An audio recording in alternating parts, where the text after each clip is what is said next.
So in this question, they want to see how you handled like something that's really, really hard, really difficult, because they can then project like, boy, if this person can handle this, well, then they can handle the stuff we have at our organization. Is the whole idea behind that. And it's not so much of describing, boy, this was really hard. They want you to describe real concisely why it was maybe hard, but more detail about how you as an individual overcame it. And maybe if you're involving other team members, great, but it's really about how you attack this particular task or problem.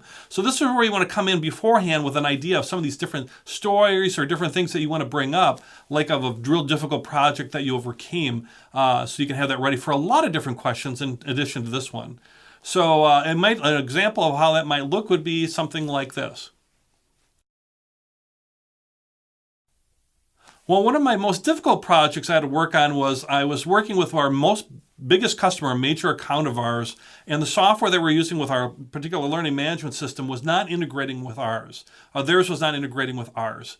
And the sales team has certainly promised some stuff. Our executive team had promised some things, and I had to really make that come true, even though it just was not working. And so what we did is we built a brand new kind of thing, a little specialized type of piece for them, that particular major account. Got funding for that. I had to get funding for it. And I also engaged some external consulting firms and some other things too as well to bring this home just a little bit, just to get those final pieces in and bring it all together. So the key was it was a project that could not fail. Biggest customers, a big amount of money, so we couldn't fail. The key for us was like, okay, if we can't fail, how do we make this happen?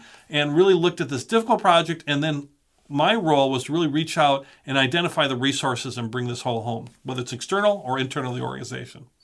Okay, so there was an example. I could have gone into a little bit more detail of the project. I mentioned LMS or learning management system. It was an integration type issue. Really hammered home the point. It was a large account, and that really had to be successful. So the key was not that I'm describing the situation, but here's how I approached it. I used external resources and I used internal resources. Here's where I got approvals. That's the way they approach it. But your situation is going to be different. So think of that hard project and then think about what you did. And then part of that, lastly, also, in any of these questions, but this one in particular, think about, not holding back, really, share with them, this is why I'm great, because I did this and really succeeded in this very, very hard project. They want great people. So you be great with them.